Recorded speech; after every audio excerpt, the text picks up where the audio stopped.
Welcome to Live Pure, the podcast. I'm your hostess, Janelle Alexandra. Get comfy, settle in, as we discuss all things health and well-being. Be sure to like, share, and subscribe. Now, let's get to talking about living pure. Hi, welcome to Live Pure. I'm Janelle. Be sure that you check out our last week's episode where I spoke with Rudy Draconi. He is a pharmacist. We touched a little bit on hormones, but we also discussed something I'm going to talk about today, and that is the use of THC and how that affects our bodies. So something that I have been touching on briefly throughout the last year and a half, but I haven't physically talked about, is my own personal addiction to THC and marijuana use. And I live here in Arizona where it's now considered legal, but I started 6 years ago with a medical card, and I became addicted to marijuana. And I know there's a lot of stigma of like, oh, you can't be addicted to marijuana and it's so good for you and it's medicinal. And I did originally take it because I didn't want to take pain pills. I was taking it after I've had a series of surgeries, and I refused to take pain pills because those themselves are extremely addictive, and I don't like the scenario of it. It also makes me extremely constipated. And so I kept it under the rug for a really, really long time as far as how much I was actually using. It started off of just using it maybe 1 or 2 hits throughout the day, kind of get me through my boring lifestyle of a stay-at-home mom, taking care of other people's needs all the time. And again, after starting to feel worse from adrenal fatigue and not having the energy, I think I actually started taking it kind of like an Adderall, where it was giving me the energy and the focus to get done what I needed to do for the day. And then I would transition from sativa blend in the afternoon to an indica in the evening, which was supposed to help me sleep. And over the course of the years, I started losing a lot of weight. When I got adrenal fatigue, I lost 30 pounds total, 11 pounds the first week. And I was, again, already consuming THC once or twice a day at that point. And so the question is that we even discussed last week on our episode with Dr. Rudy Draconi was that something that aggravated my adrenal fatigue? Was it something that just taxed my system to the point that I just couldn't continue on? But anyway, so I kept smoking marijuana thinking, hey, this is helping me with my appetite. It's helping me with my attitude. And then it became this thing where I couldn't leave the house without it. I had to consume before I would go to school. I consumed it before I'd go and have lunch with friends. I'd consume it before I'd eat a meal. I consumed it before I would take my kid to school. And, you know, here I was driving a vehicle and functioning as a normal mom. Nobody ever knew. It's not something that I smoked regularly in front of people. Nobody ever saw me do this. It was something I did in the bathroom or in private. But it became a lifeline for me, and it was a very serious issue. And when I left my spouse almost 3 years ago now, I was determined that I was going to stop consuming that, and that I knew that it was doing harmful things to my system. I know that there's more and more studies out there that are showing that smoking marijuana is also now being linked to lung cancer and other diseases that people are finding themselves in. And so I was very determined to quit altogether. And that's when I realized I actually had an addiction, as I could go a few days without it and think, okay, I'm doing fine. But the emotional complex of it, the emotional issues that I was having, I was so deeply tied to that. And I have grown up my whole life in a family of alcoholics, of, drug users, and, just addiction in general. And I've never felt I've had an addiction problem. Chocolate, candy, coffee, caffeine, whatever those things are, I've never had an issue where I've actually had withdrawals or felt the need that I have to have it every day. Marijuana was a totally different scenario for me. And it took me 2 years to overcome that addiction. And I tried many, many different things. Like I bought a kitchen safe and I locked it up so that I didn't have access to it for a day. And I was really good on that part. I didn't just go to another dispensary and purchase more for the day or whatever it was. So if I locked it up for 36 hours, I didn't have it for 36 hours, but I couldn't stop thinking about it. It was all about, when am I going to, what time is it? When am I going to have it again? And am I going to be able to meet my friend later and they're going to still like me for who I am if I'm not fucked up, it was a really, really, really big problem. And I don't know if any of you are going through the same scenario, but it does not do good things for our system. So I've recently gone in and I've had blood work done. And again, last week's episode, we talked about how it could affect our thyroid and how just important our thyroid is in general. And I think especially for women, as we start to age, those hormones are fluctuating all the time. And it was a awakening call for me when I finally got off of it for a few months period. And this was after I did a treatment called Kambo, Kambo, and it's a poison tree frog ceremony where they burn little incense holes into your skin and then they put the poison onto your burnt skin and it stimulates your lymphatic system and you purge. You're vomiting for like an hour or so. And I felt amazing afterwards. And I didn't have any desire to smoke any marijuana after that. And I felt amazing. And I was making love to my food and I was eating more. And then something emotional happened again. So that's when I realized I didn't have the necessary tools to overcome my outside stressors like life. You know, I was going through a divorce at the time. And so any little thing would set me off and I would immediately go back to my little pacifier of smoking my marijuana. And all that did was numb me out, just the same as drinking alcohol or taking any other type of drug at that point. We're really numbing out. We're not taking full responsibility for how we handle that stress and how we minimize it or eradicate it altogether.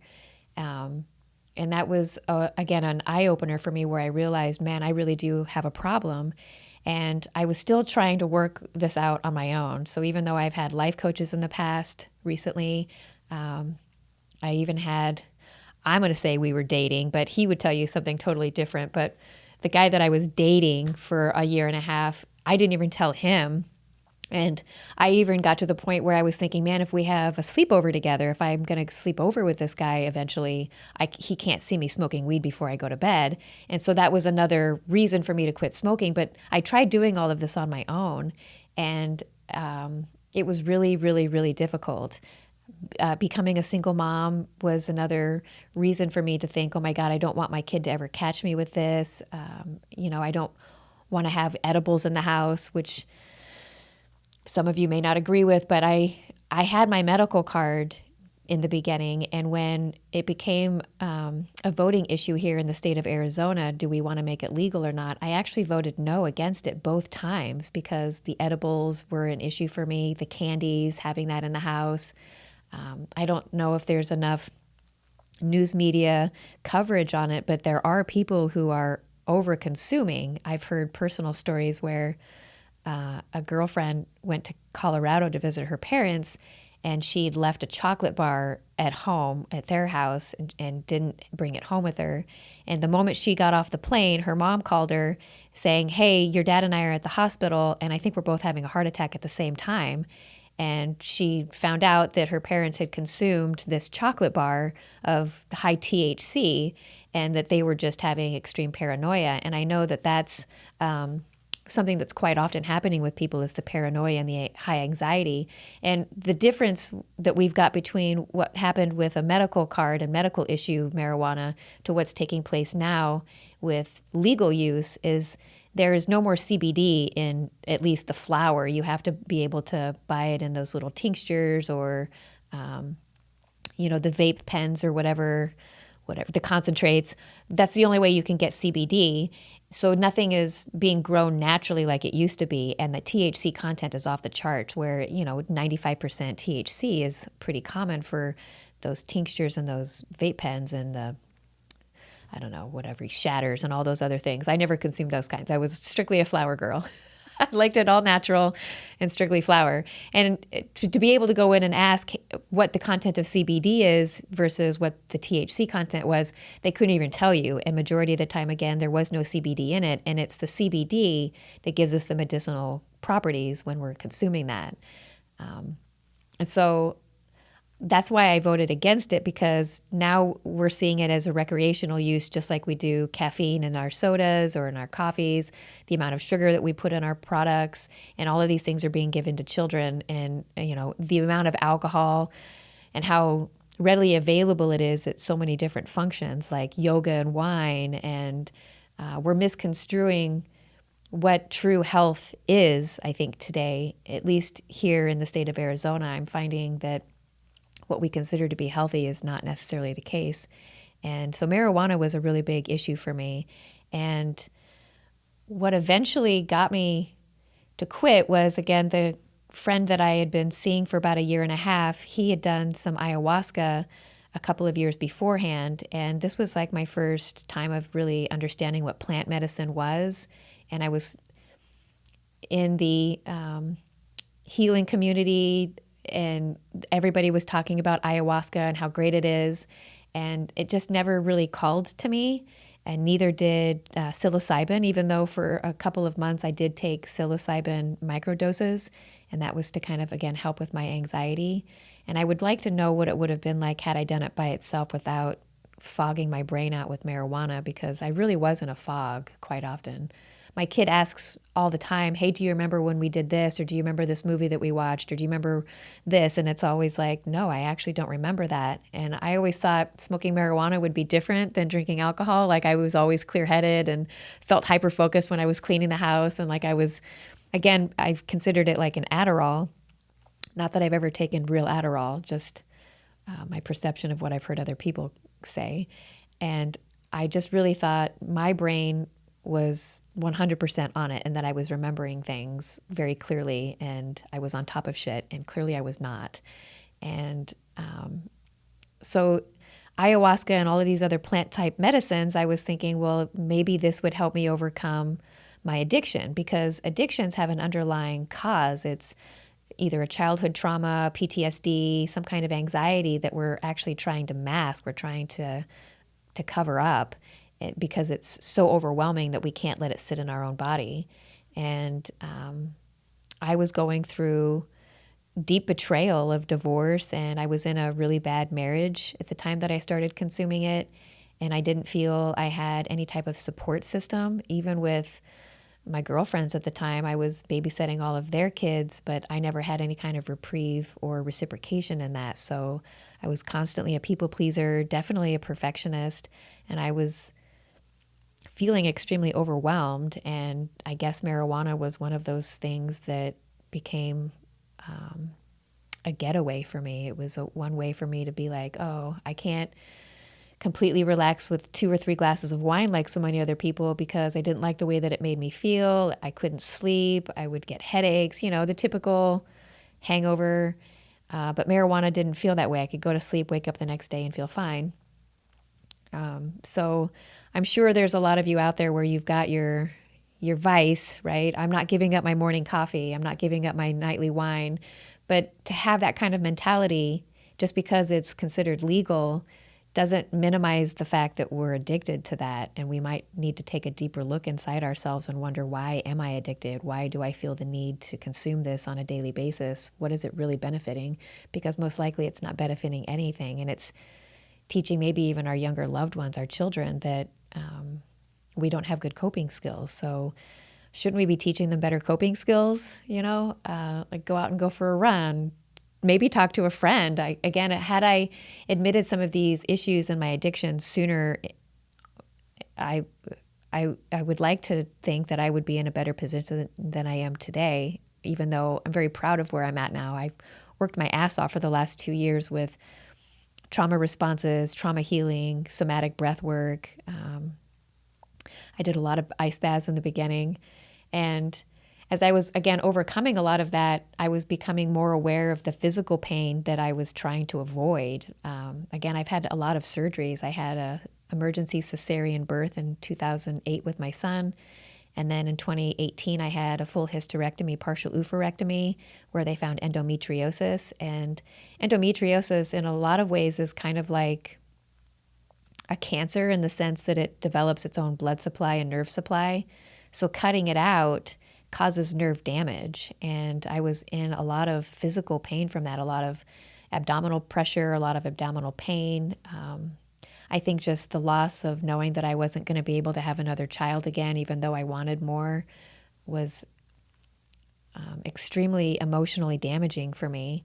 And so again, marijuana, it wasn't just a one source. It wasn't just before I ate a meal, or it wasn't just to help me go to sleep. It eventually became a crutch for everything. It was almost like I needed it to just breathe. And that's sad. So,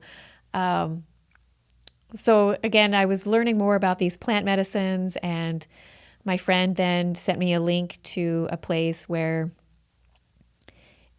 it's a plant called ibogaine, and we'll get to that in my next episode next week. So make sure that you definitely tune in for that one, because it will get into how I finally overcame my addiction to marijuana. So I have now been completely free of using any type of THC, including a CBD product that I still highly recommend to a lot of my clients, but it has 1% THC in it, even from the hemp plant. And I've made a promise to myself that I won't be using any of those products for the first full year to kind of watch my body integrate and see how my health gets better, especially with my hormonal issues like my thyroid and estrogen and, all of those things. And, the pain that I'm still experiencing, I want to be able to fully be aware of it and be in it and not try and Band-Aid that up with anything anymore. So I've been off of it now for 6 months, and I gained back 20 pounds since that issue. So from 2017 until it's now 2024,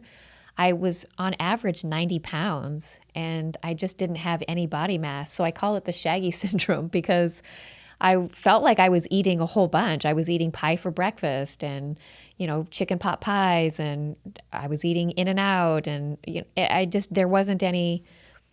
there weren't any limitations on what I was eating, but clearly I wasn't eating enough still, especially when I was doing that year of training for triathlons. My body clearly still needed more calories than I was giving it. And so being off the THC, I'm enjoying food a lot better. I don't have the nauseated feeling of like putting food in my mouth, of almost feeling like, this doesn't belong in my face. I'm actually enjoying food. I'm waking up hungry. My bowel movements are normal again. I'm sleeping better than I have in years, and I'm not taking melatonin or any of those types of, again, substances that help me. My body says, hey, you're tired. I turn the lights off and I go to sleep. And it's a really good feeling. And I think it was, again, this medicine that I'm going to talk about next week in our episode here called ibogaine. And I'm just really proud of myself. I'm grateful for the friends that have been along for the ride the last couple of years, who've kind of helped hold my hand through some of these issues and given me some guidance, and definitely slapped me across the face a couple of times to tell me to get my act together. And I'm definitely grateful for my son, because had it not been for him, who knows where I would have been today. So thank you for tuning in today, because I know marijuana addiction is something that's new, and probably a lot of people don't discuss it, especially the adverse side effects that we might be experiencing. So I hope there's somebody out there that is like, oh my God, I have that too. And just know that there's resources out there that you just reach out to your friend and reach out to me, and I'll be here to give you guidance on how to rid yourself of such a terrible addiction. And, you can overcome the Shaggy syndrome as well. So thanks again for tuning in today. Make sure that you tune in next week for our ibogaine journey, and I'll talk to you soon. Have a great day. Thanks for tuning in today. I hope you learned something new about health and well-being. Remember, your current position is not your final destination. Be sure to like, share, and subscribe to our channel. Definitely reach out with questions so we can discuss it in a future episode. Until next time, live pure.